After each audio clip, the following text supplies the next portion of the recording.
Abram primeiramente em Mateus capítulo 6.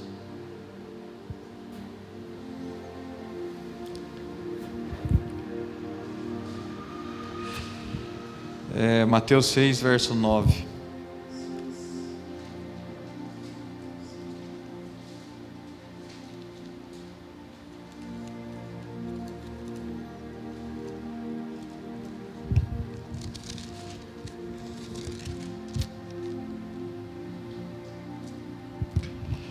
Vamos orar. Deus, graças te damos, Pai, pois quem nos sustenta é o Senhor, Deus. Deus, que o seu povo receba essa mensagem, Deus. Deus, que a mensagem propagada aqui não seja minha, mas sim sua, Deus.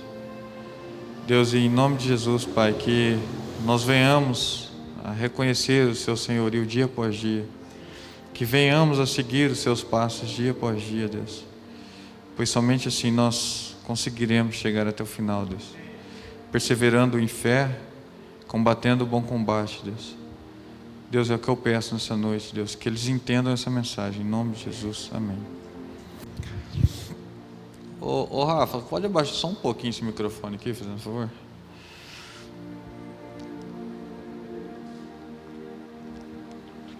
Irmãos, aqui em Mateus 6, a partir do 9, todo mundo já conhece. Ele ensina a oração do Pai Nosso, depois dele ter pregado um grande sermão, se não o maior sermão que ele já pregou, que é o Sermão do Monte, lá no capítulo 5.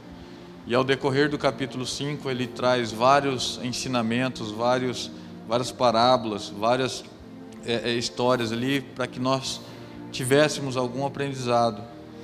E ao chegar aqui no capítulo 6, no verso 9, nesse evangelho mais específico, ele vai ensinar a oração do Pai Nosso. Então vamos lá, verso 9, a partir do 9. Por essa razão, vós orareis: Pai nosso que estás nos céus, santificado seja o teu nome, venha o teu reino, seja feita a tua vontade, assim na terra como no céu. Dá-nos hoje o pão diário, ou o pão de cada dia. Perdoa-nos as nossas dívidas, algumas versões vai estar nossas ofensas, assim como perdoamos aos nossos devedores. E não nos conduzas à tentação, ou não nos deixeis cair em tentação, mas livra-nos do maligno ou do mal, porque teu é o reino, o poder, a glória para sempre. Amém. Amém. Somente até aí. Irmãos, existe alguns arrependimentos na vida de alguns homens e até de alguns grandes homens de oração. E esse arrependimento desses grandes homens de oração é não ter orado mais. E o tema hoje é a oração. Justamente nós vamos falar de oração, de como Cristo orou, de como Ele nos ensinou a orar e qual que é o sentido da oração. E nós vemos ao decorrer do Evangelho de Lucas, uma passagem bem semelhante a essa, onde também ele vai ensinar o Pai Nosso ali de uma forma um pouco diferente, colocado de uma forma um pouco diferente, mas especificamente ali, nós vemos os discípulos olharem para Jesus e dizer para ele: Mestre, ensina-nos a orar, ensina-nos como orar. E ao longo de todo o Evangelho nós não vemos eles pedindo alguma outra coisa semelhante. Por exemplo, ensina-nos a curar, ensina-nos a pregar, ensina-nos a cantar. A gente não vê nada parecido. A gente vai ver: ensina-nos a orar. E como eu disse, na vida desses grandes homens, o maior arrependimento deles, ainda que homens que passaram muitas e muitas horas em oração, o maior arrependimento deles é ter orado pouco, não ter passado tanto e tanto tempo em oração, tendo em vista que nós que declaramos a nossa fé em Cristo Jesus, que declaramos a nossa fé no Deus, o único Deus, o Yahvé, e nós não temos essa comunhão que pelo menos que deveríamos ter. E aqui hoje não é uma crítica, não é uma exortação, e sim uma motivação. Vai ser uma mensagem de como devemos orar. Não é uma crítica à igreja, e sim um ensinamento, tá bom? Então não entendam como uma exortação, como uma mensagem mais dura, mas sim como um ensino.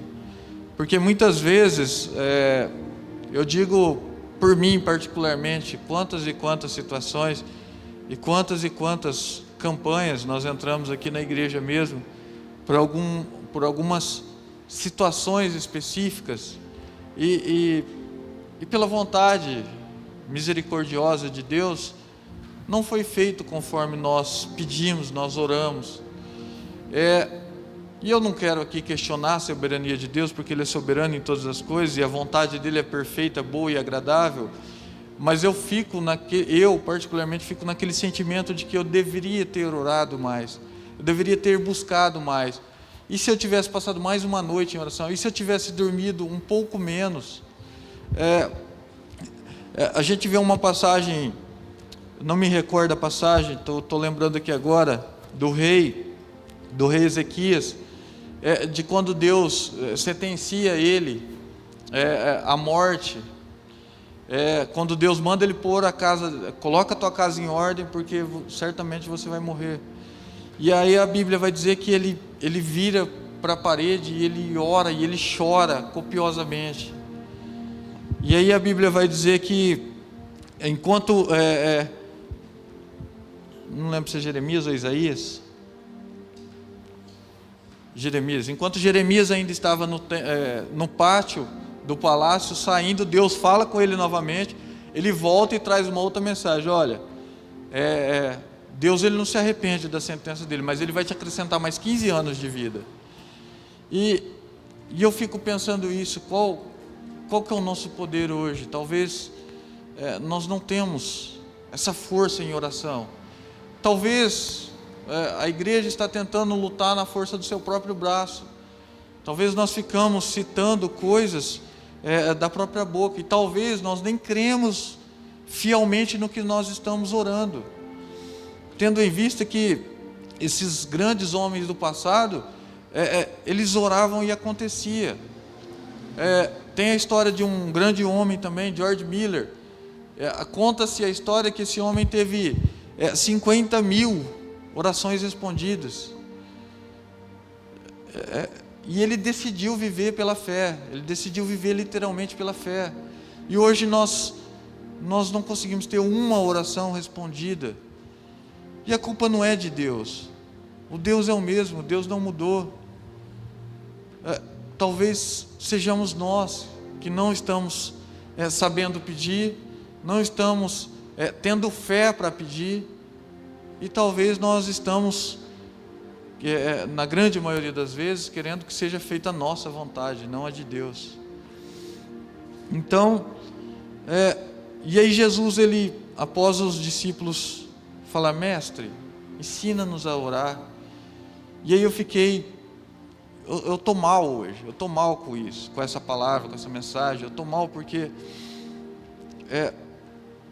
ninguém nunca chegou em mim e falou: me ensina a orar. Muitas pessoas já me pediram: me ensina a Bíblia, me ensina a teologia, me ensina... mas ninguém nunca me pediu: me ensina a orar. E talvez nós estamos falhando justamente aí. Talvez nossas orações não sejam expressivas, e eu não digo que devemos fazer uma oração igual do fariseu: ó Deus, graças a Deus porque eu não sou como ele, porque eu sou achado, eu fui escolhido por ti. Não é isso. Eu estou dizendo que talvez as nossas orações não estão tendo a expressão do céu, não estão trazendo aquela convicção do céu. Talvez nós estejamos jogando palavras ao vento, talvez. E essa palavra está literalmente me remoendo durante o dia. E aí ele vai ensinar o Pai Nosso, que basicamente é como devemos orar. Como? E aí ele começa justamente: Pai Nosso. E aqui a gente já pode tirar vários aprendizados aqui, porque ele poderia começar: Rei majestoso, ó grande Deus, ó grande Senhor do céu, ó grande Yahvé. Ele começa Pai, porque todo pai vai ter um filho, e todo pai que tem um filho tem uma relação com o filho. Todo pai vai ter uma relação com o filho. E oração se trata de orar, falar com Deus. E ele começa, e mais uma coisa que nos chama a atenção, é que ele começa Pai Nosso. Ele poderia falar Pai meu, meu Pai que estás no céu. Ele fala Pai Nosso, tendo em vista que aqui ele já tinha previsto que nós seríamos adotados como filhos. E nós também hoje podemos orar Pai Nosso, ou Pai meu que estás no céu, tendo em vista que nós somos irmãos de Cristo, irmãos em Cristo Jesus.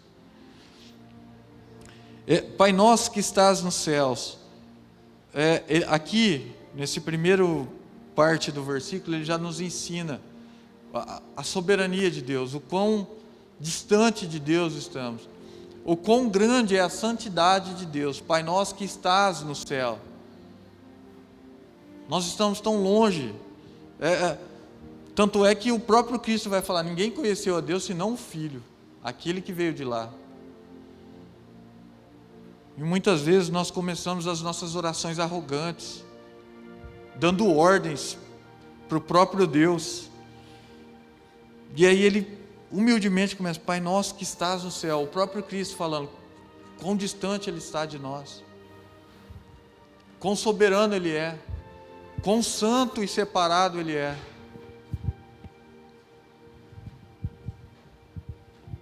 Quão puro Ele é. Isaías teve essa visão. No ano que morreu o rei Urias, eu vi o Senhor assentado em um alto e sublime trono, e a orla do seu manto preenchia toda a sala, e tinha querubins voando com 6 asas, com 2 tampavam o rosto, com 2 voavam, e com 2 tampavam os pés, e tamanha era a glória daquela sala. Isaías viu o quão distante estamos de Deus, o quão soberano é Deus, o quão insignificante nós somos, a ponto de Isaías falar: ai de mim, eu vi o Senhor, e vivo com um povo de impuros lábios, e sou um homem de lábios impuros. Isaías viu. E Jesus aqui está nos ensinando: Ele é soberano. Nós somos insignificantes, nós somos criaturas que fomos tornados filhos, por causa de Cristo, por causa desse que está ensinando a gente a orar, é que nós temos esse livre acesso, é que nós podemos chamar Ele de Pai. Santificado seja o teu nome. E aqui está um ponto mais escrachado nos dias de hoje. Santificado é um estado de santificação. Santificado é que Ele já é santo, só que nós, os cristãos, aqueles que se dizem cristãos, aqueles que deveriam orar, esses sim devem orar para que o nome de Cristo, o nome de Deus seja santificado no nosso meio, nos dias de hoje,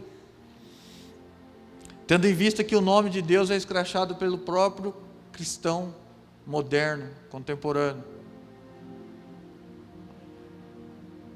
Em nada nós temos santificado realmente o nome de Deus.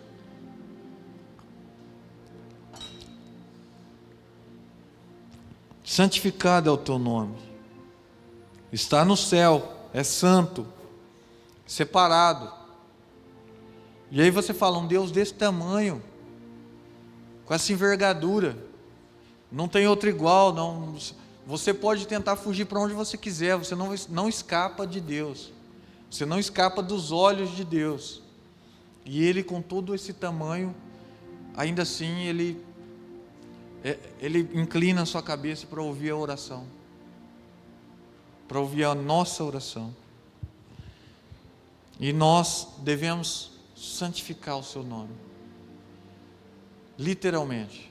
com nossa conduta, com o nosso viver, com nossas orações. Notem que a oração ela vai exaltar a Deus. Ela não vai tornar o homem um Senhor poderoso, não. Na verdade, o poder está todo com Ele. Verso 10: venha o teu reino. Que reino é esse? Esse reino já estava sendo implantado. Quando Cristo veio, Ele já estava implantando o seu reino. Muitas das vezes, nós vemos a dominância da política de homens corruptos, de homens que nada amam a não ser o dinheiro e o poder, e nós vemos esses homens dominando, e nós, meros soldadinhos de chumbo, sendo movimentados para lá e para cá, sendo usados como massa de manobra. E aí a gente pensa, né, Deus, quanta injustiça, como que esse mundo está caído, como que esse mundo está perdido. E aí na oração do Pai Nosso venha o teu reino. E aí muitas pessoas querem usar isso no literal, isso não é no literal. Venha o teu reino. Cristo já deve estar reinando em mim e em você nessa terra. O reino dele já deve estar aqui e aí nos corações de vocês, nas mentes de vocês.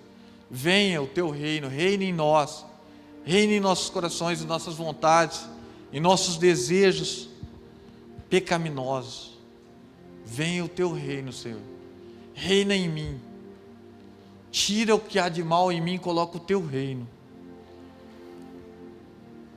Seja feito conforme a tua vontade, assim na terra como já é no céu. Irmãos, aqui tem um contraste muito grande, porque o povo que ele quer se relacionar somos nós, e lá no céu a dominância dele é perfeita, e os anjos os adoram, e todos o adoram, e lá existe uma perfeição. E aí aqui na terra existe essa rejeição a Deus, esse desgaste à imagem de Deus, essa falta de vontade de Deus pelo próprio cristão. Nós estamos na UTI espiritual, nós estamos respirando com a ajuda do aparelho, e 2 aparelhos que, se qualquer coisa acontecer, nós vamos falecer espiritualmente falando. E nós queremos que a nossa vontade seja feita. Muitas vezes é o que eu falei aqui, a vontade de Deus nós nunca vamos entender, porque a vontade dele é perfeita, é soberana, é inquestionável. Mas muitas vezes nós queremos que seja feito conforme eu quero. E muitas vezes nós induzimos as nossas vontades achando que é resposta de Deus, quando na verdade não é, são vontades humanas. Às vezes você faz um movimento, acontece alguma coisa, isso aqui é resposta de Deus, e na verdade não é. E nós muitas vezes queremos nos colocar no lugar de Deus, sendo que na verdade seja feita conforme a sua vontade, não conforme a nossa, assim na terra como já acontece no céu. A sua vontade é soberana.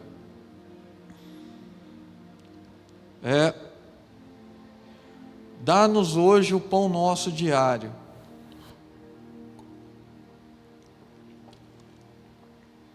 Lembra quando caiu o maná do céu e Deus falou: não guarda para o dia de amanhã. E quando alguém guardava, estragava tudo, e Deus punia o povo. E aqui é um ponto crucial, aqui é o divisor de águas. Nós não temos fé que deveríamos ter em Deus. Nós não temos.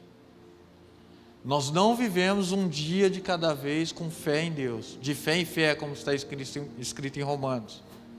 O justo viverá pela fé. E nós não temos essa fé de esperar o pão de cada dia. E o pão de cada dia aqui, não só financeiramente, mas toda e qualquer providência de Deus em nossas vidas. Pode reparar, nossa geração é uma geração que ela é apavorada, ela é afobada, ela tem, como que fala aquele negócio que tem agora, os jovens? Ansiedade. Essa geração ela sofre com uma ansiedade que o dia de amanhã nem chegou e ela já está sofrendo pelo dia de amanhã, sendo que a Bíblia diz: basta cada dia o seu mal.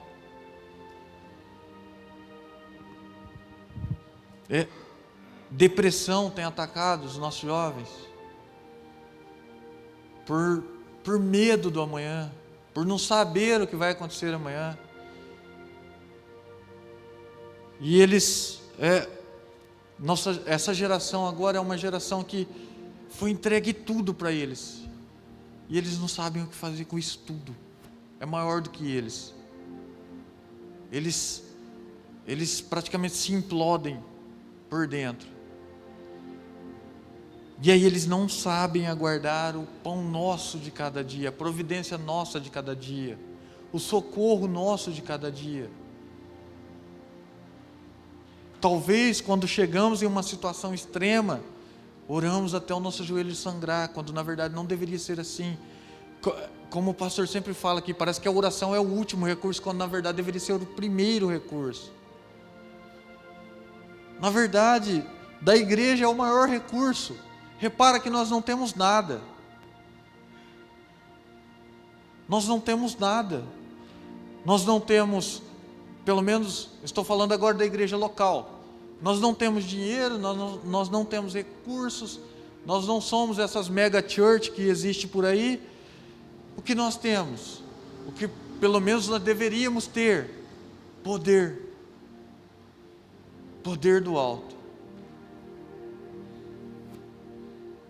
Em contraste, nós vemos as grandes igrejas com grande quantidade de dinheiro, com grande reputação, com grande poder, mas da terra, sem poder do alto. Nós não temos essa fé para guardar o pão diário de cada dia. Verso 12: perdoa as nossas dívidas. Algumas versões vai estar aí ofensas, que eu acho que é mais bem traduzida, mais bem colocada. Perdoai as nossas ofensas. Outra coisa que eu tenho feito dia após dia: Deus, perdoa-me, perdoa, Deus, me perdoa, Deus, eu não tenho dado a real dedicação que o Senhor merece, eu não tenho me dedicado como o Senhor merece, eu não tenho feito como o Senhor merece, eu não sou digno da sua misericórdia. Perdoa a minha ofensa contra o Senhor. E aí tem uma cláusula de retorno: assim como nós também perdoamos aos nossos ofensores. Irmãos, o que nós vemos de igrejas, onde as igrejas são rachadas por uma simples falta de um oi.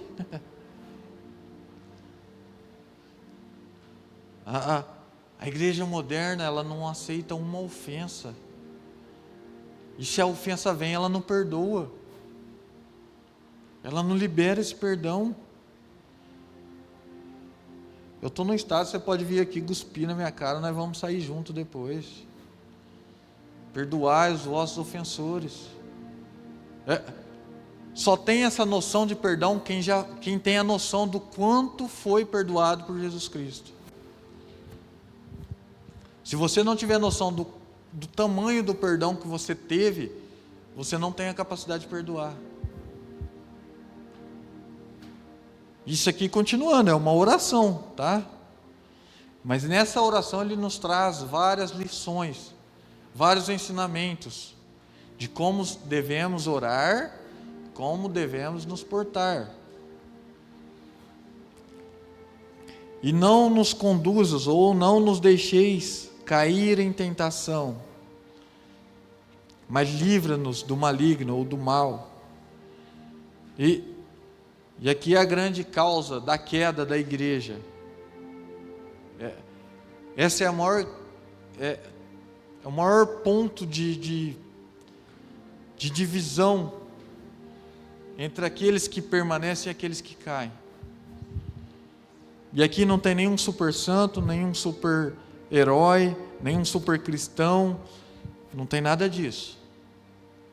Simplesmente tem aquele que pede o livramento da tentação, aquele que foge da tentação.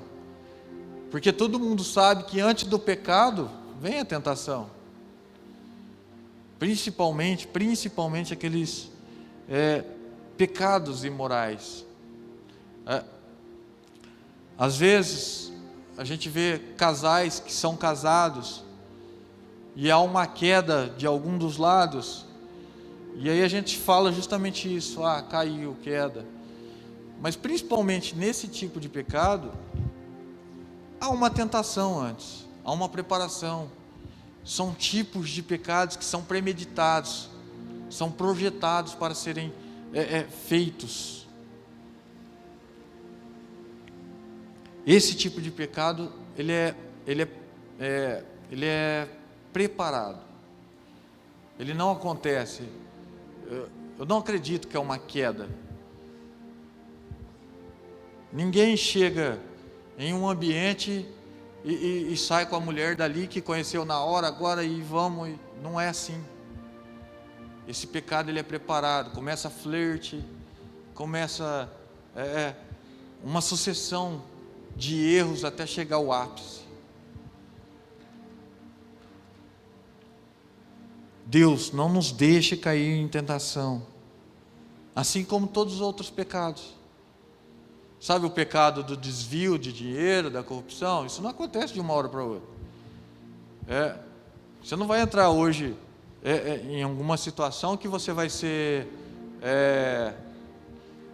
Você entra em um certo cargo hoje, em alguma empresa ou algum cargo público, e vão falar para você hoje, que a gente faz um esquema de desvio, você tem que entrar nesse esquema. Não, isso não acontece assim. Isso vem acontecendo. É a tentação. A tentação está na sua mão todos os dias. Ou você resiste, foge, ou você vai cair. A Bíblia diz: aquele que pensa estar de pé, cuide para que não caia. Aquele que pensa, não é nem aquele que está de pé. E nos livra do mal, Senhor.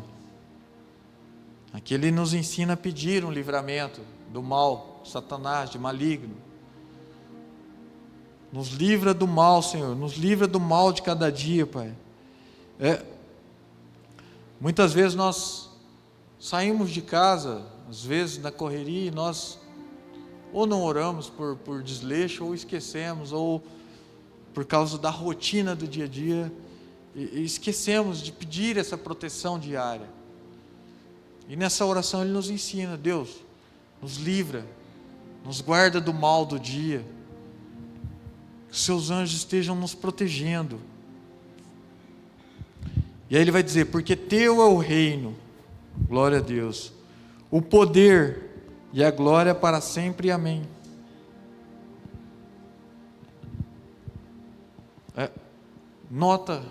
Nota-se que a oração o tempo todo exalta a Deus. Nota-se que a oração, em momento algum, ela exalta o homem, ou ela fala especificamente do homem. É Pai nosso que está lá no céu, que está acima de nós. Santo, santificado deve ser o Seu nome. Seja feita a Sua vontade, venha o Teu reino, assim na terra como já é no céu. Nos providencia o pão de cada dia. Nos perdoa, para que possamos perdoar, Deus.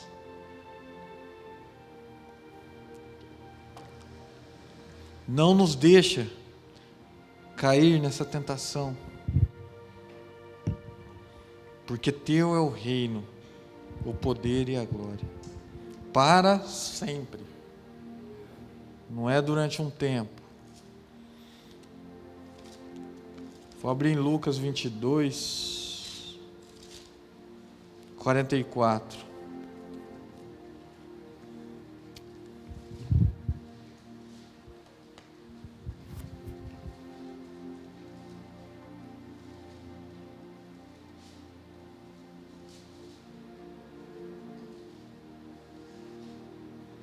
Lucas 22, eu vou ler a partir do 42 aí. Agora observem a oração do Mestre, a oração do que tem todo o poder. Pai, se queres, algumas versões vai estar, se possível, afasta de mim esse cálice. Entretanto, não seja feita a minha vontade, mas o que tu desejas, o que tu queres, seja feita a tua vontade. Foi então que lhe apareceu um anjo do céu e o encorajava.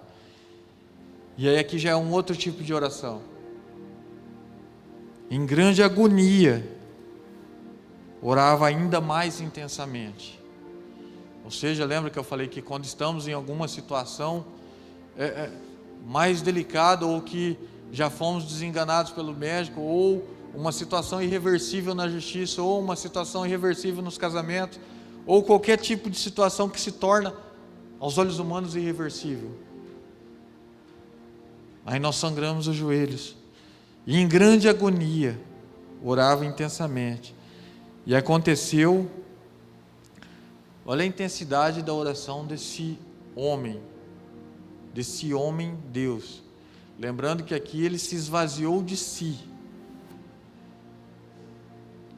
E aconteceu que seu suor transformou-se em gotas de sangue, caindo sobre a terra. Alguém já orou aqui em tamanha agonia? Eu acredito que não. E eu nunca consegui. Nesse nível. Mas aqui nós vemos um outro tipo de oração. Lá ele nos ensina a orar. Aqui nós estamos vendo ele orar. E a Bíblia vai dizer que ele estava, o mestre, o nosso, aquele que não precisaria orar. Ele é filho de Deus. Ele veio de lá. Ele estava lá. Lembra lá em João, no Evangelho de João, capítulo 1, vai dizer: e no princípio era a palavra, e a palavra estava com Deus, e a palavra era Deus. Ele estava com Deus desde o princípio. E através dele todas as coisas foram feitas. E sem ele nada do que foi feito teria sido feito. É esse grande homem que está orando aqui, em agonia, em desespero. Mais à frente, no Evangelho de João, nós não vamos abrir por causa do horário, a Bíblia vai dizer que ele orava pelos seus discípulos. E aí ele vai orar: Deus, Pai, eu vou para Ti, e eles vão ficar, mas que eles sejam protegidos, eles sejam guardados. E aí ali Jesus, especificamente, na continuidade, ele ora por mim e por você. Nós fomos citados na Bíblia. Quem achou aí que nós não tínhamos uma citação na Bíblia? Sabe o que Jesus vai falar? Ele fala assim: Pai, eu oro por aqueles que ainda vão vir a crer através desses. Ali ele está orando por mim e por você. O próprio Cristo, o próprio Jesus, orando por mim e por você. Deus, eu oro por aqueles há 2000 e poucos anos atrás. Ele estava ali orando por mim e por você agora. Esse é o nosso modelo de oração. É mais importante do que qualquer outra coisa. Nós devemos ter comunhão com aquele a qual nós declaramos a nossa fé, declaramos a nossa confiança, declaramos que somos seguidores dele. Seguidores lembra quando nós éramos pequenos, os mais velhos tinham siga o mestre, tudo que o mestre fazia, a fila atrás tinha que fazer igualzinho. É basicamente aquilo ali, é seguir o mestre. E o mestre, ele nos deixou modelo de oração. Ele nos ensinou a orar. E o que as pessoas deveriam nos procurar, não que está errado estudar a Bíblia, não é isso, eu não estou fazendo uma crítica, mas as pessoas deveriam nos procurar por causa da nossa vida de oração. As pessoas não deviam, pelo menos não deveriam nos admirar. Nós não devemos ser admirados. Essa posição é só de Deus. Se formos admirados, que seja pela oração, que seja pela glorificação, pela santificação daquele nome, que seja porque as pessoas veem Cristo em nós. Isso não é uma crítica, só estou dizendo que isso é o mais importante. Não basta nós conhecermos e não praticarmos. Não basta nós termos reconhecimento humano por coisas que nós não queremos ser reconhecidos. Nós queremos ser reconhecidos como filhos de Deus. Como filho de Deus, nós devemos agir como o Filho unigênito de Deus. Porque Ele nos adotou como filho, somos irmãos em fé de Cristo Jesus.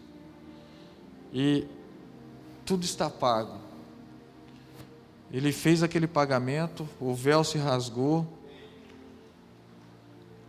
E hoje, se você não busca, simplesmente é porque você não quer. Você não quer ter um relacionamento.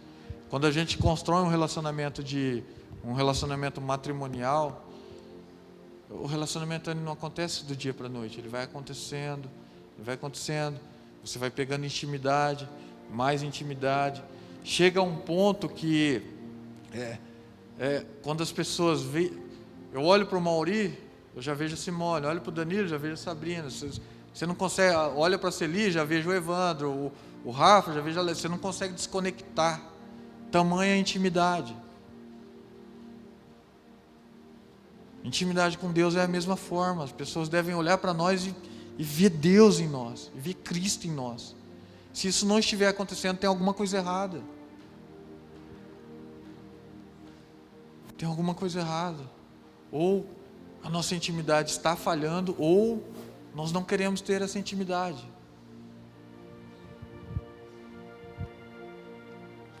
E orar a princípio é uma coisa difícil.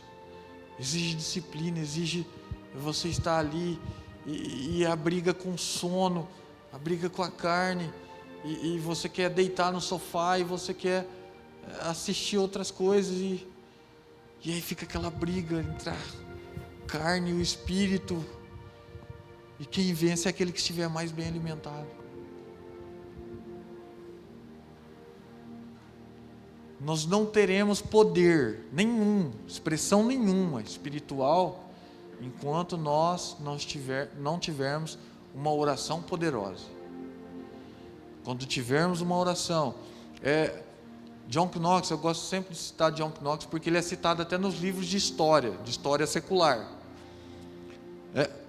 Conta-se a história de que John Knox, a oração dele era tão temida, que a rainha da Inglaterra, na época conhecida como Rainha Sanguinária, conta-se a história de que ela temia mais a oração de John Knox do que todos os exércitos da Inglaterra.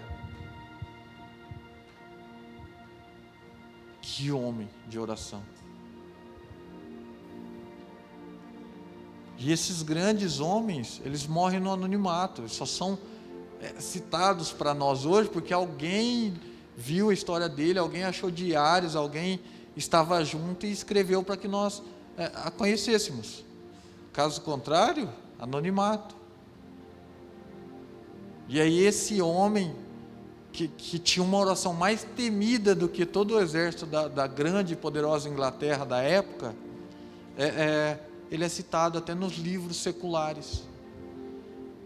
Ele conseguiu adentrar até a história secular, por ter uma grande vida de oração, por ter uma oração que não só era temida no inferno, mas como na terra também era temida. a ponto de uma rainha com tamanho poder temer a oração desse homem. E aí eu te pergunto, alguém teme sua oração?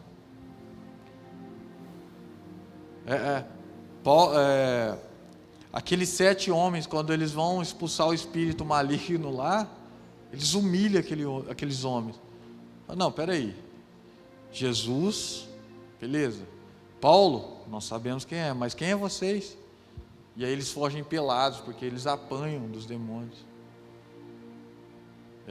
Eles achavam que com a aparência de santos, com a aparência de que tinham uma vida de oração, com a aparência de que tinham um grande poder espiritual, eles achavam que eles teriam um real poder.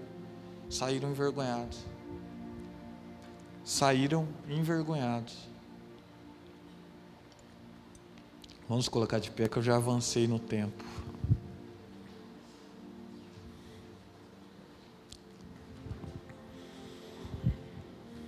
Irmãos, é isso. Eu tentei simplificar ao máximo para que todos entendam, para que todos tivessem entendido.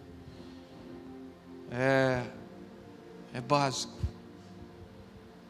É básico. Deus, nós somos meros homens pecadores, Deus.